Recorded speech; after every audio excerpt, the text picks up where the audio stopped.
Okay, you said let's go, and I pushed the button.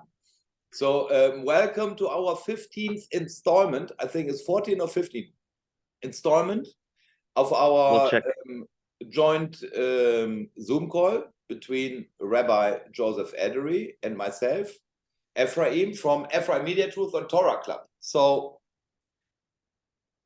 you made a very nice picture. Otzmaut Yehudit. Okay, explain us a bit what is happening currently right now in Israel with our land.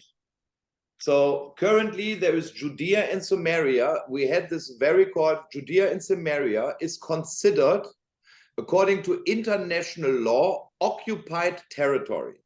And it does not actually belong to Ephraim, Samaria, and Judah, the Jewish people, Samaria. Now it does not belong to them. It belongs to the Palestinian people.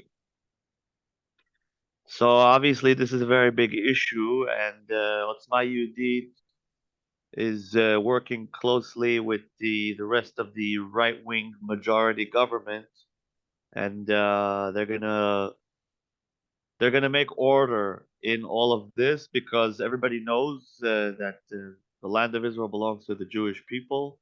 Yes. And what the United Nations likes to call the Palestinians is a bunch of Arabs that are homeless, and we're doing them a favor that we're giving them shelter in Israel, even though they periodically throw missiles and make terrorist attacks in Israel. Yeah, it's periodically they always throw missiles where after they received hundreds of millions of dollars of funding by European or Biden or Democratic related governments. Yeah, this is another thing. There's millions of dollars coming into Israel from all kinds of anti-Semitic organizations and all kinds of weird, weak people that are trying to support these Palestinians in order so that they should destroy the best thing that God created in the world, the land of Israel.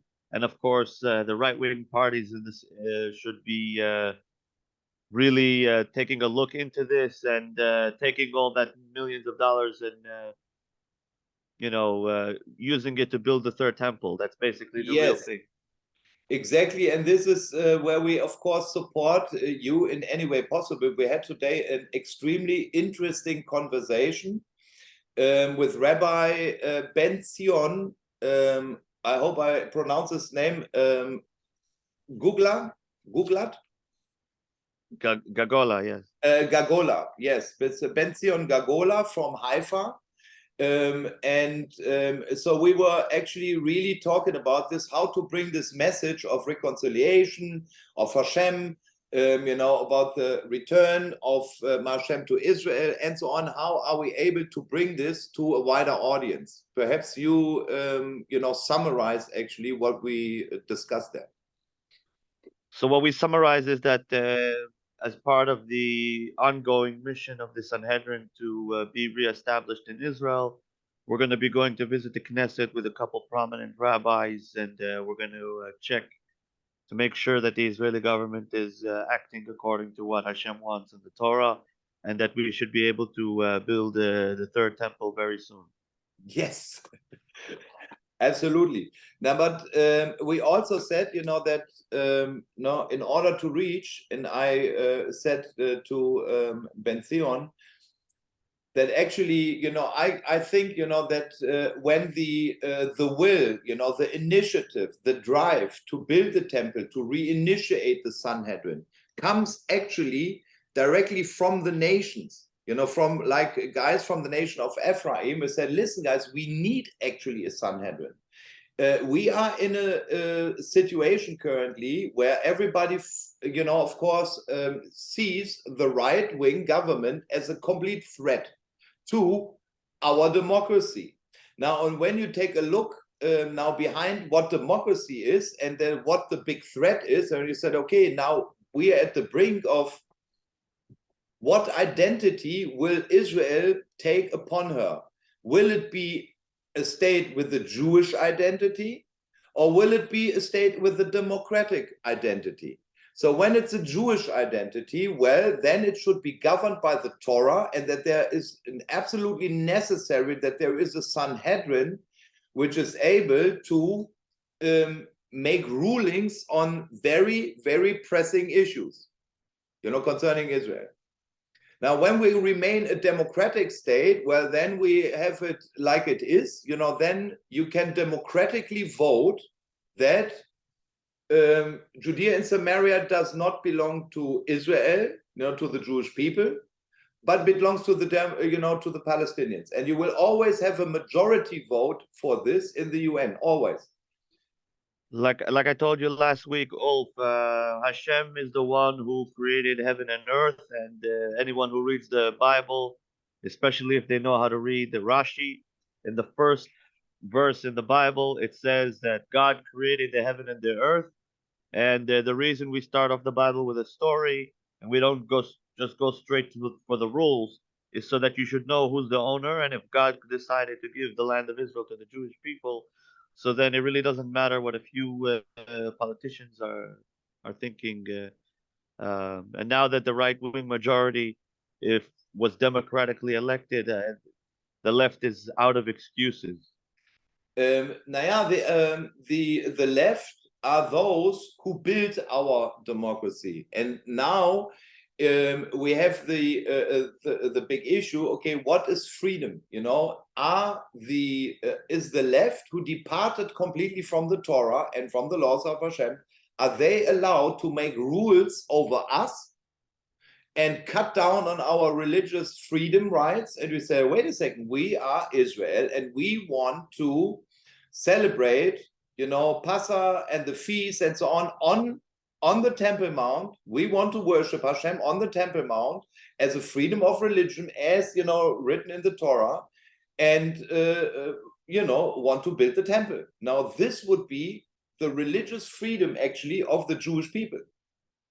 And this is, in the moment that happened, the whole order of our democracy and the left breaks down, because then they have to accept that the laws of Hashem are true, that man is indeed created as in his God's image, and all their fake stuff, ends immediately. I want to say that the problem with the Democrats is that most of the arguments they have is like the saying goes, don't argue with a stupid person because he'll bring you down to his level and beat you with experience. Most of their claims is not based on the Bible, which is the legal document that this world exists on. So if they don't know how to read, then they should definitely learn how to read. And once they know how to read, they can come and talk to us about what they feel and how they feel. Ulf, do you know there's about 40 million hookers in the world today? It's a very big issue, and yes. And if we're talking about depopulation and we're losing all the we're Yes. losing the world, we're losing humanity, and I mean we're losing the worst ones because the smart ones are religious and they're getting married, but still Yes. it's a very big issue. So if the left really want to work on saving the world, they should educate the kids to learn the Bible and go to yeshiva, and even if your Orthodox Jewish rabbi is Bill Clinton, it's still a good start, because the left is going to self-exterminate themselves without anybody's help. And the Jewish people have the future for the life of the world. Yeah. This is almost a battle that's being fought automatically. Yeah, but the issue is really that the left, they made it their business, to destroy. I mean, it's their business. So you have the whole media industry behind this, you have the pharma industry, you have the military industrial complex, and then you have on the other side the truth of the Torah and the right of the Jewish people to Jerusalem, and so on and so on. Yeah, but it's a different department. The Jewish people are pursuing life, and we're studying life, and we have children, and we value building and growing and appreciating the nature and how Hashem made the world. And the left, they're trying to destroy the world, but really they're only destroying their own world. So when they're done, only the right is going to be left, the religious and those who follow Hashem. So currently, the facts on the ground are that, for example, in Europe, okay, we have guys in the government. I mean, one guy with a skirt, like here in the United States, was elected into the parliament. He's with the Green Party. He's now the government party on the woman's quota. He's biological male, but runs around and identifies as a woman. Now, we have like the absolute most pervert and disgusting people sitting in government and who are currently taking away the children of people who just want to have, children educated in normal issues. So there is an invasion into the families, and it's like systematically starting from school, then over TV, then later on, and it's one of the biggest businesses the left has. It's a revolution to destroy others, to make it into a business, and this is what we are fighting for currently.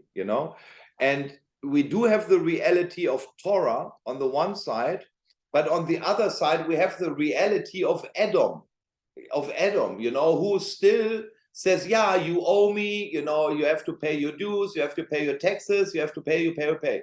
So, and there is the Roman mafia, with corruption and bribes and so on. And the left is totally dependent on this. It's totally dependent on this. 100%. Prostitution is even more lucrative than drug running and ammunitions in the United States. And Edom, like we spoke about in our last video, is all about the three greatest sins, which is the spilling of blood, idol worship, and revealing, inappropriately, and so on. So yeah, when you make your life source being inappropriate, and you think that you're trapped because you have to be a hooker in order to support your family, and you don't know how to read the Bible and figure out how to make some money like a proper Jew, so then yeah, you're pretty much screwed. So I could recommend that if anybody wants to get out of the vicious cycle of being an absolute degenerate loser in today's society, if you're a Noahide, you should join the 7 laws of Noah and the nation of Ephraim, and join the Torah club to clean your head and put some information in. You don't even need to know how to read. You can just watch some videos. Even if you don't know how to read, you can let Ulf teach you a little bit about the Noahide way. And if you're Jewish, so then you can join us on mnglobal.org, and we'll explain you why we need the third temple and how God will come down to visit us once we finish cleaning up all the abominations in this world. This could have even been a closing statement. I think we should use this as a real advertising clip, come, because this is actually what we are doing. And, I thought about a lot about, the view, what you presented, on Edom, and with the whole hookers and with the spilling of blood, and the whole deception was going on, that you want to go a straight line, but hey, the hookers are lined up left and right and trying to take you off the way. And this is, on the internet and on every place. And this is why Joseph, and I think we should really invite people now specifically to Torah Club, because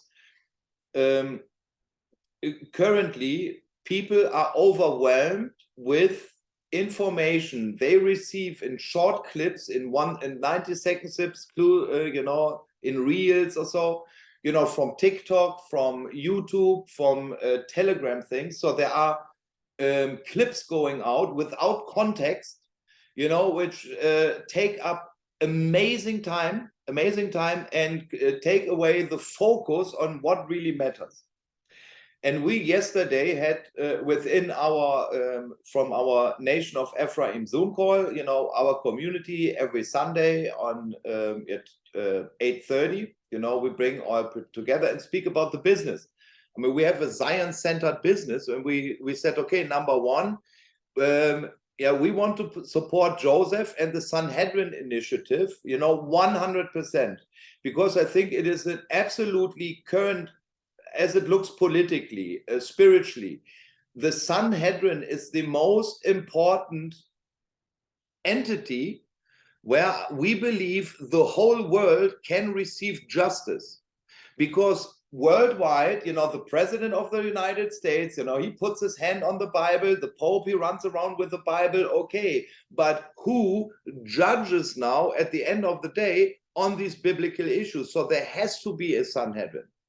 So this is why I have we to say that yeah. today all the politicians, they put their hand on the Bible, but I'm gonna have to ask them to read a few verses, and also if they don't know how to read Rashi, then they cannot be elected as government officials, because if you just know how to put your hand on the Bible, it still doesn't mean that you know how to read, and you probably will not uphold the Constitution. The only thing you'll know how to do is throw a book with your hand. So what we need to do is build a library in the Vatican and surround the Pope with books, so that he should also learn how to read and stop playing with the little children in the lobby.